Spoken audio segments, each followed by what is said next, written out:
एक बहुत अच्छा व्यक्ति जिंदगी भर परेशान रहता है और एक बुरा व्यक्ति जीवन भर खुश रहता है। हम इसे अन्याय मान लेते हैं, लेकिन प्राचीन भारत के वैज्ञानिकों ने इसके पीछे एक ऐसा मैथमेटिकल कोड खोज निकाला था जो साबित करता है कि प्रकृति में रैंडम कुछ भी नहीं होता है और शायद आप अपने फैसले खुद ले ही नहीं रहे होते हैं। आज हम किसी धार्मिक कथा की बात नहीं करेंगे, हम एक ऐसे साइंटिफिक डॉक्यूमेंट्री में उतरेंगे जो आपके देखने का नजरिया हमेशा के लिए बदल कर रख देगा। आगे इस वीडियो में हम डिकोड करेंगे कि कैसे एक पापी के पाप असल में आपके अकाउंट में भी ट्रांसफर हो सकते हैं। हम देखेंगे कि कैसे बनारस का एक छोटा सा नियम जिसे भैरवी न्याय कहते हैं, वो कैसे आपके पिछले जन्मों का पूरा हिसाब एक झटके में मिटा सकता है। और सबसे बड़ा रहस्य, जब इस ब्रह्मांड में सिर्फ शून्य था तो वो पहला कर्म किसने किया था, ये सारे जवाब आपको इसी वीडियो में एक एक करके मिलने लगेंगे। इसलिए हर एक लॉजिक को बहुत ध्यान से समझना होगा। सनातन परंपरा में ऋत का मतलब होता है इस पूरे यूनिवर्स के काम करने का सिद्धांत। प्राचीन समय में जब लोगों ने प्रकृति को देखा तो उन्होंने सिर्फ पेड़ों या नदियों को नहीं देखा, उन्होंने प्रकृति के नियमों को समझा। उन्होंने देखा कि हर चीज एक फिक्स पैटर्न पर चल रही है, एक परफेक्ट ऑटोमेटेड कोड पर। उन्होंने इस कोड को अपना मित्र माना और इसे ऋत से बंधा हुआ माना। यहीं से प्रकृति को पूजने की शुरुआत हुई। लेकिन इंसानों के समाज को चलाने के लिए सिर्फ एक प्रकृति के नियम काफी नहीं थे। किसी भी समाज को स्टेबल रखने के लिए एक आदर्श नियम की आवश्यकता होती है। यहीं पर लोगों को मोरल होना सिखाया गया। एक ऐसा सिस्टम बनाया गया जहां लोगों की मोरलिटी की वजह से समाज और पूरी प्रकृति एक परफेक्ट बैलेंस में चलने लगी थी। लेकिन यहाँ एक बहुत बड़ा सवाल खड़ा हो गया, इन मोरल रूल्स को कोई क्यों माने? जब समाज की भलाई की बात होती है तो कई बार व्यक्ति को अपना बहुत बड़ा नुकसान सहना पड़ता है। ऐसे में जिस व्यक्ति का अपना व्यक्तिगत नुकसान हो रहा है उसे मोरल बने रहने के लिए समझाना लगभग नामुमकिन है। आज के युवा भी इसी में सबसे ज्यादा कंफ्यूज रहते हैं। जब आप सही रास्ते पर चलकर स्ट्रगल करते हैं और कोई दूसरा गलत काम करके आगे निकल जाता है तो दिमाग में एक फ्रस्ट्रेशन आ जाता है। इसी फ्रस्ट्रेशन को खत्म करने और समाज को टूटने से बचाने के लिए एक नया लॉजिक डेवलप हुआ। अच्छे कर्म का अच्छा फल और बुरे कर्म का बुरा फल। यहीं से कर्म फल का बेसिक सिद्धांत जन्म लेता है। समाज ने उन लोगों को बाद में किसी ना किसी तरह से लाभ पहुंचाना शुरू किया जिन्होंने व्यक्तिगत लाभ को छोड़कर समाज के लाभ को सबसे ज्यादा महत्व दिया। लेकिन कुछ समय बाद इस सिस्टम में एक बहुत बड़ा बग आ गया या विरोधाभास उत्पन्न हो गया। मान लीजिए कोई व्यक्ति अपना भारी नुकसान सहकर समाज के लिए काम करता है, उसे इसके बदले जो प्रॉफिट मिलना चाहिए था वो किसी कारण से नहीं मिल पाता है। शायद उसकी मृत्यु हो जाती है या समाज उसे वो लाभ नहीं दे पाता है। या फिर इसका उल्टा सोचिए, कोई बुरा व्यक्ति अपने व्यक्तिगत लाभ के लिए कोई ऐसा काम करता है जो समाज के लिए बुरा है, लेकिन वो इतना पावरफुल है कि समाज उसे कोई सजा नहीं दे पाता है। अब ऐसे में मोरलिटी को बनाए रखना बहुत मुश्किल हो गया था। लोगों को ये समझाना कि अच्छे काम का तुम्हें बाद में फायदा होगा पूरी तरह से फेल होने लगा था। आज भी लोग बोलते हैं कि प्रकृति अन्याय करती है, लेकिन ये सोचना तो वैसी ही बात हो जाएगी कि आपने एग्जाम में खाली शीट छोड़ दी है और रिजल्ट आने पर आप सिस्टम को गाली दे रहे हो कि आपके नंबर कम क्यों आए हैं। इस सिस्टम के फेल होने पर एक नया सिद्धांत दिया गया। सिद्धांत ये था कि अगर आपको कोई लाभ या सजा समाज नहीं दे सका है तो आपको प्रकृति इसका लाभ या सजा देगी। लेकिन प्रकृति तो निर्जीव है, एक पेड़ या एक पत्थर कैसे न्याय कर सकता है? इस लॉजिकल गैप को भरने के लिए प्रकृति को चैतन्य मतलब कॉन्शियसनेस माना गया, उसे एक जीवित ऊर्जा माना गया और उसे देवता का नाम दिया गया। लेकिन इसके बाद भी थ्योरी पूरी तरह से काम नहीं कर रही थी। उस समय के लोगों ने देखा कि कई बार एक बहुत ही अच्छा व्यक्ति पूरी जिंदगी कष्ट झेलता रहता है और एक बहुत बुरा इंसान जीवन भर ऐश करता रहता है। यहाँ प्रकृति के न्याय का सिद्धांत भी गलत साबित होता हुआ दिखने लगा। उस समय के बड़े बड़े ज्ञानियों के सामने एक ऐसा कॉन्फ्लिक्ट था जो उन्हें भी समझ नहीं आ रहा था। अगर प्रकृति न्याय कर रही है तो अच्छे के साथ में बुरा क्यों हो रहा है? उन्होंने बहुत गहराई से इसका अध्ययन किया, प्रकृति के हर एक पैटर्न को ऑब्जर्व किया और इसके बाद उन्हें जो समझ आया वही आज के सनातन धर्म का सबसे बड़ा आधार है, आत्मा और जन्म मरण का सिद्धांत। इस सिद्धांत ने मोरलिटी के पूरे स्ट्रक्चर को हमेशा के लिए बदल कर रख दिया। कर्म फल के सिद्धांत को स्ट्रॉन्ग बनाने के लिए अलग अलग जन्मों का लॉजिक आया। लेकिन सवाल यह था कि वो कौन सी चीज है जो एक व्यक्ति के एक जन्म से दूसरे जन्म में चली जाती है, क्योंकि शरीर तो मृत्यु के साथ ही खत्म हो जाता है। अब आप उस समय के लोगों के हिसाब से इसको एक बार समझने की कोशिश करिएगा। अगर इसे ऐसे समझा जाए कि कोई व्यक्ति अपने ही परिवार में दोबारा जन्म लेता है तो ये भी गलत साबित हो रहा था। कई बार देखा गया कि एक अच्छे इंसान का परिवार पीढ़ियों तक गरीबी में ही जीता रहता है और कभी कभी वो पूरा का पूरा परिवार ही नष्ट हो जाता है। इस एरर को ठीक करने के लिए यह माना गया कि अगला जन्म किसी भी परिवार या स्थिति में हो सकता है। अगर जन्म किसी और जगह हो रहा है तो कुछ तो ऐसा होगा जो मृत्यु के बाद और शरीर के जल जाने के बाद भी बच जाता होगा। उसी बची हुई अदृश्य एनर्जी को आत्मा का नाम दिया गया।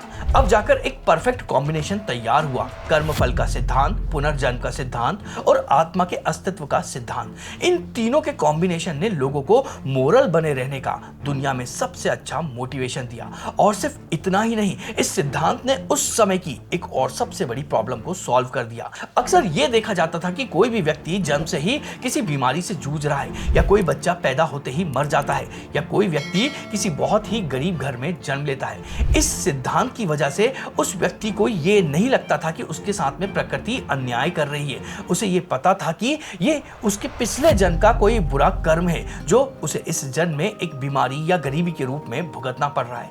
इसके अलावा इसका दूसरा पहलू भी बहुत लॉजिकल था। अगर कोई व्यक्ति किसी बहुत संपन्न और अमीर घर में जन्म लेता था, या किसी को बिना कुछ किए ही अपनी लाइफ में बहुत ज्यादा अनफेयर एडवांटेज मिल जाता था, तो वहां उसे पता होता था कि ये उसके पिछले जन्म के अच्छे कर्मों का नतीजा है।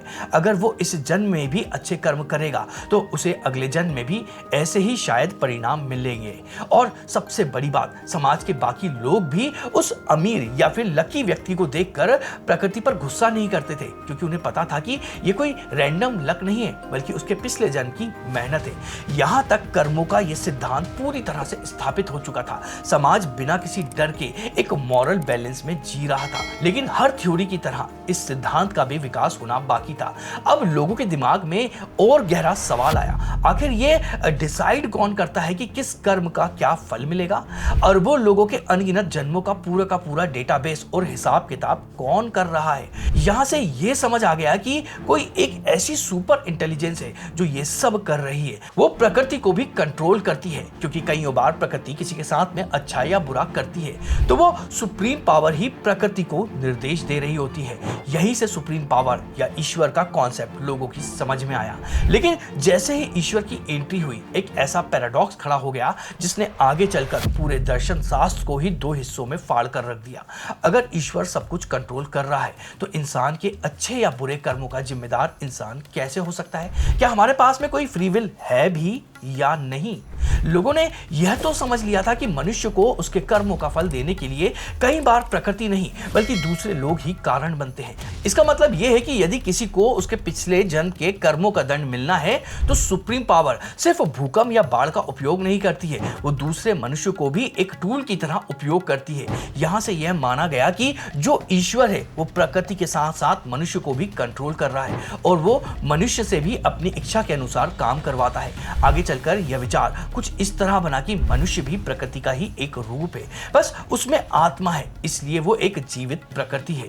यह एक बहुत ही परफेक्ट और सुंदर पावरफुल बिलीफ था। लोग मानते थे कि ऊपर वाला जो करता है अच्छे के लिए करता है और वही सब कुछ करवा रहा है। लेकिन लॉजिकली सोचिए, यह मानना तो बिल्कुल वैसा ही हो जाएगा कि अगर आप रोड पे रेड लाइट को जंप कर जाएं और पुलिस वाले को रोक कर बोले कि चालान मेरा नहीं, ऊपर वाले का काटो, क्योंकि उसी ने मेरा पैर एक्सीलेटर पर रखवा दिया था। यहीं पर आकर कर्मों का यह विकसित सिद्धांत एक बहुत बड़े कॉन्फ्लिक्ट पर आकर खड़ा हो जाता है। यदि मनुष्य ही ईश्वर के आदेश पर ही काम कर रहा है तो फिर वो अच्छा काम करे या बुरा काम करे, उसे कर्म फल के जो सर्कल है उसमें फंसना ही नहीं चाहिए। यह एक बहुत बड़ा कंफ्यूजन था जिसने पूरे के पूरे मोरल सिस्टम को हिला कर रख दिया था।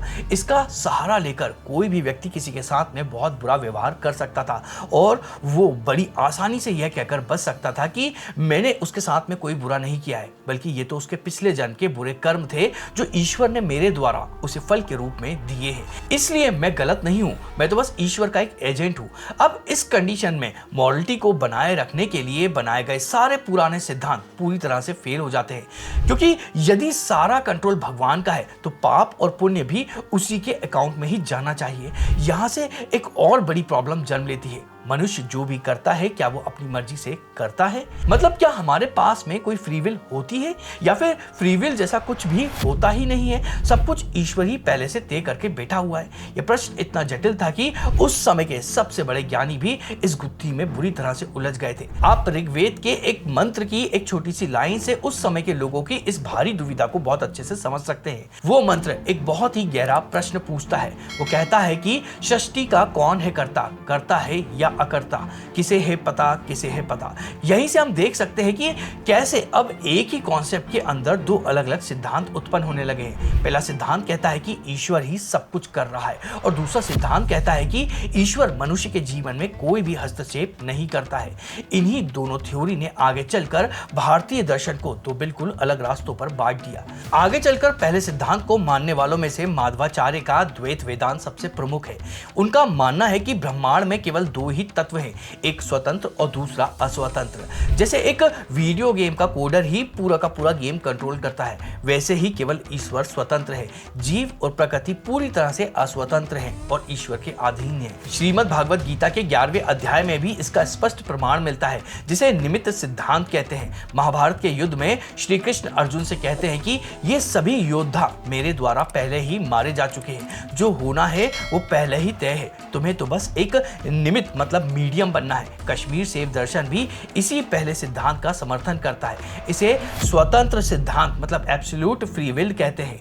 उसके अनुसार में शिव ही अपनी इच्छा से खुद को इस संसार, जीवों और घटनाओं के रूप में प्रकट करते हैं। ये सब शिव का ही एक कॉस्मिक प्ले है, जिसमें नर्तक वही है और मंच भी वही है। रामानुजाचार्य का विशिष्टाद्वैत वेदांत में भी ईश्वर को ब्रह्मांड का अंतर्यामी माना गया है और वल्लभाचार्य का पुष्टि मार्ग भी यही मानता है कि जो कुछ भी होता है वो केवल ईश्वर की इच्छा से होता है। जीव अपने प्रयासों से कुछ भी नहीं कर सकता है। लेकिन अब कहानी में ट्विस्ट आता है। दूसरी तरफ वो दर्शन थे जो ईश्वर को कर्ता बिल्कुल नहीं मानते थे, जैसे कपिल मुनि का सांख्य दर्शन। यह भारत के सबसे प्राचीन और साइंटिफिक दर्शनों में से एक माना जाता है। सांख्य कहता है कि ब्रह्मांड दो चीजों से बना है, प्रकृति मतलब एनर्जी और मैटर, और पुरुष मतलब कॉन्शियसनेस या आत्मा।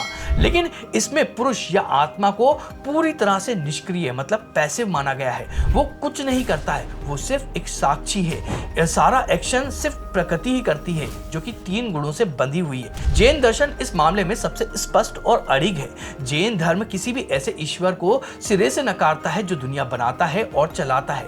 उसके अनुसार मनुष्य के जीवन में जो भी सुख दुख आते हैं वो पूरी तरह से उसके अपने कर्मों का परिणाम होता है। पूर्व मीमांसा का अपूर्व सिद्धांत भी यही कहता है कि जब आप अपने कर्म करते हैं तो ब्रह्मांड में एक अदृश्य शक्ति उत्पन्न होती है जो भविष्य में आपको फल देती है। इसके लिए किसी ईश्वर की आवश्यकता नहीं है। अद्वैत वेदांत में शंकराचार्य ने कहा है कि सत्य के उच्चतम स्तर पर केवल एक निर्गुण ब्रह्म है जो पूर्णतः अकर्ता है, और बौद्ध दर्शन भी प्रत्यय समुपाद के सिद्धांत से किसी भी परम सत्ता के हस्तक्षेप को पूरी तरह से नकार देता है। उनका मानना है कि हर घटना का कोई ना कोई कारण होता है। अब सोचिए, इतने सारे गहरे दर्शनों में से कौन सही है? हम इस वीडियो में पहले सिद्धांत को ही आधार मानकर आगे बढ़ेंगे, दूसरे सिद्धांत को हम किसी और वीडियो में गहराई से समझेंगे। लेकिन अब जो पहला सिद्धांत है उसमें एक बहुत बड़ा कंफ्यूजन वापस आ गया है। यदि सब कुछ ईश्वर करवा रहा है तो कोई भी व्यक्ति किसी के साथ में बुरा करे तो इसके लिए उसे कोई पाप नहीं लगना चाहिए। यदि ईश्वर के आदेश पर काम करने से कोई पाप नहीं लगता तो कर्मा का बैलेंस शीट काम कैसे करता? यहीं पर एक बहुत गहरी साइंस सामने आती है। इसे कर्म का हस्तांतरण मतलब ट्रांसफर ऑफ कर्मा कहते हैं, और ये लॉजिक इतना परफेक्ट है कि ये आपके सोचने का नजरिया हमेशा के लिए बदल देगा। अगर कोई चोर आपके घर चोरी करके कहता है कि ये तो ईश्वर की इच्छा थी, तो क्या उसे चोरी का पाप लगेगा या नहीं लगेगा? इसका जवाब एक बहुत ही बारीक नियम में छुपा है, जिसे कहते हैं कर्म का हस्तांतरण। इसे एक उदाहरण से समझते हैं। मान लीजिए किसी व्यक्ति ने पिछले जन्म में या इसी जन्म में कोई बहुत बुरा कर्म किया है, तो अब उसे उसके कर्मों की सजा मिलनी है। सजा के तौर पर कोई दूसरा व्यक्ति आता है और उसके साथ में कुछ बुरा करता है। अब लॉजिकली तो ये होना चाहिए कि सजा देने वाला व्यक्ति ने सिर्फ ईश्वर के निर्देश का पालन किया है, इसलिए उसे कोई पाप लगना ही नहीं चाहिए। लेकिन यहीं पर यह सिस्टम एक बहुत ही अनोखे तरीके से काम करता है। सजा पाने वाले व्यक्ति के जो बुरे कर्म थे वो तो नष्ट हो जाएंगे, लेकिन वो कर्म ट्रांसफर होकर उस व्यक्ति पर चढ़ जाएंगे जिसने उसके साथ में बुरा करा है या उसे सजा दी है। अब उस दूसरे व्यक्ति को आगे चलकर उन पापों को भुगतना होगा जो उसने ट्रांसफर करके लिए हुए हैं। और ये सिर्फ पाप के साथ में नहीं होता है, ये पुण्य के साथ में भी होता है। मान लीजिए किसी ने कभी बहुत अच्छा काम किया है और अब उसको उसके पुण्य मिलना है। आप उसकी मदद करते हैं और उसे वो पुण्य फल प्राप्त हो जाता है। अब उस व्यक्ति का पुण्य तो खत्म हो गया है, लेकिन वो आपके अकाउंट में ट्रांसफर हो जाएगा। इसी तरह से ये पाप और पुण्य का एक अंतहीन खेल हमेशा चलता रहता है, एक व्यक्ति से दूसरे व्यक्ति पर। जब ये बातें लोगों को बहुत अच्छे से समझ में आ गई तो उनके दिमाग में एक और कंफ्यूजन पैदा हो गया। अगर ये एक ऐसा साइकिल है जो हमेशा चलता रहता है तो इसकी शुरुआत कब हुई थी और ये कब तक चलता रहेगा? इस सवाल का जवाब ढूंढने के लिए हमारे पूर्वजों ने एक और गहरी बात समझी। उन्होंने देखा कि इस संसार में हर जीव हमेशा कोई ना कोई कर्म करता ही रहता है, एक पल के लिए भी एक्शन रुकता ही नहीं है और इसी एक्शन की वजह से ये संसार चल रहा है। अगर कर्म नहीं होंगे, फिर चाहे वो पाप हो या पुण्य, तो ये पूरा जीवन जगत एक निर्जीव मूर्ति की तरह हो जाएगा। इसका कोई अर्थ नहीं होगा। शायद बिना कर्म के सब कुछ खत्म हो जाएगा। मतलब कर्म की वजह से ही ये पूरा संसार चल रहा है। अगर कर्म नहीं तो ये संसार भी नहीं। इसी लॉजिक से लोगों के मन में एक विचार आया कि एक समय था जब इस संसार में कोई कर्म नहीं था, मतलब सब शून्य था। चलिए अब देखते हैं कि इस शून्य से पहला कर्म किसने और क्यों किया। कर्मों का ये पूरा हिसाब किताब 3 अलग अलग लेवल पर काम करता है। ये अच्छे या बुरे दोनों हो सकते हैं। पहला है संचित कर्म। ये उन कर्मों का एक बहुत बड़ा भंडार है जो आपने पिछले जन्म में या कई जन्मों में किए हैं और ये अभी तक अपना परिणाम देना शुरू नहीं करे हैं। इसे आप एक ऐसे विशाल गोदाम की तरह समझ सकते हैं जहां अनाज की लाखों बोरियां भरी हुई हैं और आपके अच्छे और बुरे दोनों तरह के संस्कारों को कुल योग है जो अभी तक सोया हुआ है। और दूसरा है प्रारब्ध। संचित कर्मों का ये वो हिस्सा है जो इस वर्तमान जीवन में फल देने के लिए पक चुका है। इसे किसी भी हाल में टाला नहीं जा सकता है। हमारा जन्म किस परिवार में होगा, हमारी शारीरिक बनावट कैसी होगी या हमारे जीवन की वो बड़ी घटनाएं जो हमारे कंट्रोल से बिल्कुल बाहर है, ये सब प्रारब्ध कर्म के कारण ही होती हैं। इसे आप एक ऐसे उदाहरण से समझ सकते हैं कि गोदाम मतलब वो संचित है, इसमें अनाज की कुछ बोरियां हैं जो आज आपके खाने के लिए बाहर निकाल ली गई हैं। अब आप उन्हें खाने के लिए मना नहीं कर सकते। और तीसरा और सबसे महत्वपूर्ण है क्रियामाण कर्म। ये वो कर्म है जो आप वर्तमान समय में इस क्षण में कर रहे हैं। इसके परिणाम हमें भविष्य में मिलते हैं, चाहे इसी जन्म में मिले या फिर वो अगले जन्म में मिले। आज हम जो भी क्रियामाण कर्म करेंगे वही भविष्य में जाकर हमारे संचित कर्म के गोदाम में जमा हो जाएगा। इसे आप खेत में नए बीज बोने की तरह समझ सकते हैं। अब सवाल ये है कि अगर यह पूरा साइकिल कभी खत्म नहीं होता है तो सबसे पहला कर्म किसने किया था? अगर सब कुछ शून्य से शुरू हुआ तो उस शून्य में पहली हलचल क्यों हुई? यहाँ पर हमारे दर्शन शास्त्र की सबसे गहरी और सबसे विवादित थ्योरी सामने आती है और वो ये है कि क्या इस संसार को बनाकर ईश्वर खुद कर्मों के जाल में फंस गया है? तो अब तक हमने समाज के नियम, फ्री विल का विरोधाभास और कर्मों के ट्रांसफर का पूरा गणित समझ लिया है, लेकिन ये सब अब इस एक मूल सवाल पर आकर टिक जाता है कि अगर एक समय सब कुछ शून्य था तो इस एक्शन, इस कर्म की शुरुआत क्यों हुई?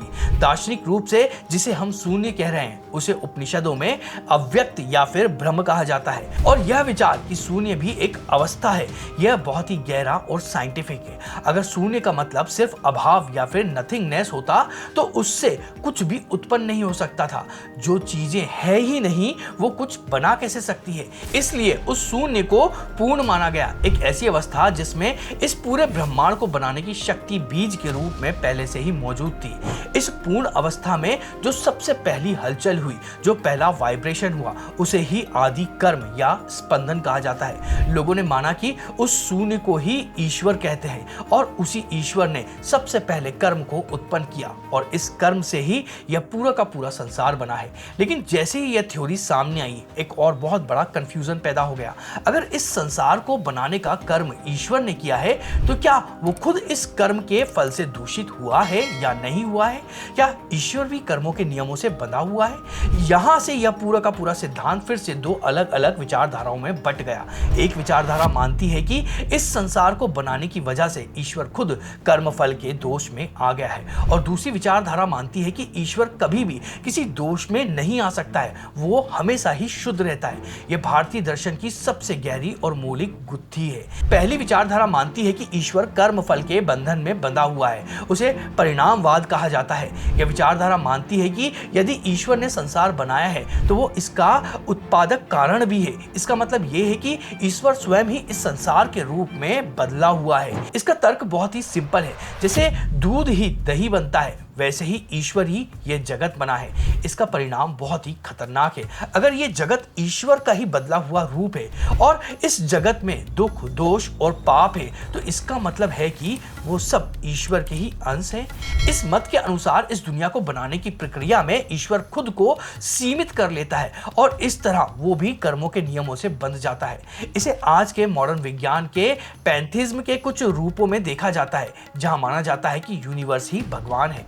लेकिन अब दूसरी विचारधारा को देखिए, यह शायद दुनिया की सबसे परिष्कृत थ्योरी है। यह विचारधारा मुख्य रूप से अद्वैत वेदांत और योग सूत्र में मिलता है। इसे विवर्तवाद कहा जाता है। पतंजलि के योग सूत्र में ईश्वर की परिभाषा दी गई है, जिसका अर्थ है जो कलेश, कर्म, कर्मफल और संस्कारों के स्टोरेज से पूरी तरह अछूता और अप्रभावित है, वही विशेष पुरुष ईश्वर है। इस विचारधारा का तर्क यह है कि ईश्वर कर्म करता तो है, लेकिन उसमें अहंकार और आसक्ति मतलब अटैचमेंट बिल्कुल नहीं होता है। जैसे सूर्य की रोशनी में कोई पुण्य का काम करे या पाप का, सूर्य उस अच्छे या बुरे काम से प्रभावित या दोषित नहीं होता है। सूर्य केवल एक साक्षी और प्रेरक है। इस लॉजिक को और मजबूत बनाने के लिए यह माया का सिद्धांत आ जाता है। यह माना जाता है कि यह संसार ईश्वर का वास्तविक रूपांतरण नहीं है, बल्कि एक विवृत मतलब अपीयरेंस है। जैसे अंधेरे में एक रस्सी को देखकर सांप का हमको भ्रम हो सकता है, लेकिन रस्सी असल में सांप नहीं बनती है। इसी तरह यह संसार ईश्वर पर सिर्फ एक इल्यूजन की तरह प्रकट हुआ है। इसलिए संसार के दुखों और पापों से ईश्वर हमेशा अछूता रहता है। यह एक ऐसा इंटेलेक्चुअल डिबेट है जिस पर आज भी मेन स्ट्रीम साइंस और प्राचीन लॉजिक के बीच में बहस होती रहती है। क्या यह यूनिवर्स सच में एक हार्डकोर रियलिटी है या फिर हम एक बहुत बड़े सिमुलेशन या फिर इल्यूजन में जी रहे हैं? अब सोचिए, अगर ईश्वर सिर्फ एक ऑब्जर्वर मतलब साक्षी है और सब कुछ प्रकृति अपने आप कर रही है, तो फिर सबसे बड़ा सवाल यह है कि हम इस प्रकृति के बनाए कर्मों के कभी न खत्म होने वाले जाल से बाहर कैसे निकलें? अगर ईश्वर कुछ करता ही नहीं है तो हमारी मदद कौन करेगा? इसका जवाब एक ऐसे प्रैक्टिकल तरीके में छिपा है जो आपको कर्म के पूरे गेम का मास्टर बना सकता है। तो अब तक की कहानी से हमने यह समझा है कि समाज को चलाने के लिए कर्म, पुनर्जन्म और आत्मा के सिद्धांत बने। कैसे फ्री विल के सवाल ने दर्शन को दो हिस्सों में बांट दिया और कैसे ईश्वर करता है या सिर्फ साक्षी, यह एक बहुत बड़ा रहस्य है। लेकिन अब हम उस पॉइंट पर आ गए हैं जहां इन सभी सिद्धांतों का एक प्रैक्टिकल सॉल्यूशन निकल सकता है। लोगों के मन में यह सवाल आया कि यह कर्म फल का साइंस है, जिसमें पुण्य और पाप एक दूसरे पर ट्रांसफर होते रहते हैं, तो ये कभी खत्म होते ही नहीं है। अगर कर्म जिसकी वजह से ये संसार बना हुआ है और जो इस संसार को चला रहा है वो ईश्वर रूपी शून्य से उत्पन्न हुआ है, तो उसे खत्म भी ईश्वर रूपी शून्य में ही होना चाहिए। पर ऐसा कैसे किया जाए? यहाँ हमारे पूर्वजों ने कर्म की प्रकृति और उसके आगे बढ़ने की प्रक्रिया का पूरी गहराई के साथ में अध्ययन किया और उन्हें एक बहुत ही बारीक पैटर्न नजर आया। यदि कोई व्यक्ति किसी के साथ में अच्छा करता है तो जिसके साथ में अच्छा हुआ उसे उसके पिछले कर्मों का फल मिला है, और जिसने उसके साथ में अच्छा किया है उसे भविष्य में इस अच्छे कर्म का अच्छा फल मिलेगा, और बुरे कर्म के साथ में भी यही होगा। लेकिन यहाँ पर एक बहुत बड़ा सवाल उठता है कि इस तरह तो कर्म कभी शून्य तक पहुंच ही नहीं पाएगा। यह तो एक अंतहीन लूप है। अगर आप अपने फायदे के लालच में कोई अच्छा काम कर रहे हैं तो आपको अच्छा फल तो जरूर मिलेगा, लेकिन आपको कभी भी संतुष्टि नहीं मिलेगी। आप और ज्यादा फल की इच्छा में फंसते चले जाएंगे। संतुष्टि पाने के लिए आपको बिना किसी लालच के अच्छा काम करना होगा, और यही लॉजिक बुरे कर्म के साथ में भी काम करता है। अगर आप कोई बुरा कर्म करते हैं और यह सोचते हैं कि ऐसा करने से आपको कोई लाभ हो जाएगा, तो आपके साथ में वो कर्म पाप के रूप में जुड़ जाता है। लेकिन अगर आपसे गलती से कोई ऐसा काम हो जाता है जो कि गलत है और आपकी नीयत बुरी नहीं थी, तो आपके साथ उस कर्म का कोई भी पाप नहीं जुड़ता है। यहीं से निष्काम कर्म का सिद्धांत जन्म लेता है। यह कर्मों के पूरे साइकिल से बाहर निकलने का एकमात्र दरवाजा है। अब सवाल यह है कि निष्काम कर्म करें कैसे। इसके लिए आपको यह समझना होगा कि आप अपने कर्मों को बिना किसी फल के लालच के करें। आपको यह मानना होगा कि आप जो भी कर्म कर रहे हैं वो ईश्वर ही कर रहा है और उसका जो भी फल मिलेगा वो ईश्वर को ही मिलेगा। इसका सीधा सा मतलब है कि इस संसार में आपका कोई अलग अस्तित्व है ही नहीं, सब कुछ ईश्वर ही है। लेकिन इस सिद्धांत में फिर से एक बहुत बड़ा कॉन्फ्लिक्ट आ जाता है। अगर हम कोई अच्छा काम करें और उसका अच्छा फल मिले और हम यह मान लें कि यह ईश्वर के कर्म थे और इसका फल भी जो है वो ईश्वर को मिल जाएगा, तो सब कुछ ठीक लगता है। लेकिन अगर हम कोई गलत काम करें, वो भी बिना किसी लालच या उद्देश्य के, और फिर कहें कि यह गलत काम भी ईश्वर ने ही किया है और इसका फल भी ईश्वर को मिलेगा, तो क्या यह बहुत बड़ी गड़बड़ी नहीं हो जाएगी? अब यहाँ इस सिद्धांत में एक और पड़ाव आता है जो बहुत ही महत्वपूर्ण है। अब यहाँ से दुनिया के सभी जीव ईश्वर का ही रूप बन जाते हैं, फिर चाहे वो कोई भी अच्छा व्यक्ति हो या फिर कोई भी पापी ही क्यों ना हो। इसे ध्यान से समझिएगा क्योंकि ये बहुत ही गहरा है। अगर कोई व्यक्ति खुद को ईश्वर मानकर अच्छा काम करता है और उसका फल उसी के रूप में ईश्वर को मिल रहा है, तो उस व्यक्ति में कोई भी ईगो या अहंकार नहीं है। और जैसे ही ईगो खत्म होता है, वो कर्म फल शून्य हो जाता है। ठीक इसी तरह अगर कोई व्यक्ति बिना किसी लालच के, बिना फल की इच्छा के कोई ऐसा काम कर रहा है जो समाज की नजर में बुरा माना जाता है, तो फिर उसके साथ जो भी बुरा होगा उसे वो इस तरह से स्वीकार करना होगा कि ईश्वर ने ईश्वर के साथ में ही बुरा किया है और ईश्वर ही अब ईश्वर को दंड दे रहा है। इसका मतलब ये है कि अब उसके साथ जो भी होगा वो उसका विरोध नहीं करेगा, फिर चाहे उसे कैसी भी और कितनी भी बुरी सजा क्यों ना मिले, और वो उस सजा को एक प्रसाद की तरह अब स्वीकार करेगा। यहीं से आज की मॉडर्न दुनिया का रिवॉर्ड और पनिशमेंट का कॉन्सेप्ट जन्म लेता है। जब कोई व्यक्ति अपने अच्छे कर्मों के फल पर अहंकार नहीं करता है और अपने बुरे कर्म के फल को बिना किसी शिकायत के स्वीकार कर लेता है, तब उसके कर्मों का बैलेंस जीरो होना शुरू हो जाता है। जब किसी के सारे कर्म शून्य हो जाते हैं, तो वो शून्य मतलब ईश्वर में विलीन होकर खुद ईश्वर बन जाता है। लेकिन सवाल यह है कि क्या कर्मों को शून्य करने का कोई फास्ट ट्रैक रास्ता भी होता है या हमें हजारों सालों तक का इंतजार करना ही पड़ता है? तो कर्मों के इस पूरे गणित का अंतिम लक्ष्य है अपने अकाउंट को शून्य करना, ताकि इस जन्म मरण के साइकिल से बाहर निकला जा सके। कर्म शून्य करने के लिए सिर्फ दो ही रास्ते बताए गए हैं। पहला रास्ता है आगे कोई भी नया कर्म ना करना, मतलब फल के लालच में कोई भी एक्शन ना करना, और दूसरा अभी तक आपने जो भी कर्म करे हैं उनके फल को भुगत कर पुराने सभी कर्मों के बैलेंस को शून्य करना। लेकिन यह प्रक्रिया बहुत लंबी और जटिल हो सकती है। यहाँ एक और बहुत ध्यान रखने वाली बात है, अगर आप भगवान से किसी अच्छी चीज के लिए प्रार्थना करते हैं क्योंकि आप उस समय अपने बुरे कर्मों का फल भुगत रहे होते हैं, तो ऐसे में ईश्वर आपके कर्मों के फल को खत्म नहीं करता है, वो बस उसे रीस्ट्रक्चर कर देता है। मतलब अभी आपको जो बड़े बड़े बुरे कर्म भुगतने थे, वो उन कर्मों को छोटे छोटे टुकड़ों में तोड़कर आपके भविष्य में आगे बढ़ा देता है, और जो आपको भविष्य में किसी अच्छे कर्म का बहुत बड़ा लाभ मिलना था, उसे भी छोटे छोटे टुकड़ों में तोड़कर उसका एक छोटा सा हिस्सा आपको अभी दे देता है। इससे आपको उस समय तो राहत मिल जाती है, लेकिन आपके कर्म का फल खत्म नहीं होता है, बल्कि आपको इसे भुगतने के लिए इस संसार में और भी ज्यादा समय देना होता है, जिस वजह से आपके साथ और भी नए कर्म जुड़ने की संभावनाएं बढ़ जाती है। तो क्या कर्मों को जल्दी खत्म करने का कोई रास्ता है? यहीं पर बनारस का भैरवी न्याय का एक बहुत ही अनोखा विचार सामने आता है। अगर कोई व्यक्ति जल्दी मोक्ष चाहता है तो उसे उसके सारे कर्मों को बहुत कम समय में भुगतना होता है। इसलिए बनारस में यह माना जाता है कि जब कोई व्यक्ति मृत्यु से पहले बहुत ज्यादा कष्ट झेलता है तो यह भैरवी न्याय है। इसका मतलब है कि उसके अभी तक के सारे कर्म एक साथ उसे भुगतने के लिए दे दिए गए हैं, ताकि वो एक ही बार में कष्ट झेल कर मुक्त हो जाए। इसके अलावा एक दूसरा रास्ता भी कर्मों को खत्म करने का बताया गया है, और वो है अगर आपको जीवन में कोई सच्चा संत या गुरु मिल जाए तो उसके सानिध्य में, उसकी कृपा से आपके सभी कर्म बिना उनके फल को भुगते हुए नष्ट हो सकते हैं। यह एक ऐसा सिद्धांत है जो लॉजिक से परे है, लेकिन श्रद्धा पर आधारित है। अगर ये पूरा का पूरा वीडियो अगर आपको पसंद आया हो तो इस वीडियो को लाइक करिएगा, अपने साथियों के साथ में शेयर करिएगा, और अगर आप इसको फिर से देखना चाहते हैं तो इसको दोबारा फिर से देखिएगा। और हम इसी तरह से हिंदू धर्म से जुड़े हुए रोचक विषय पर वीडियो बनाते रहते हैं, उसके ज्ञान पर वीडियो बनाते रहते हैं। अगर आप उनको लगातार देखना चाहते हैं तो उसके लिए आप हमारे चैनल को सब्सक्राइब कर दीजिएगा। तो चलिए मिलते हैं अगले किसी और ऐसे ही विषय के वीडियो पर।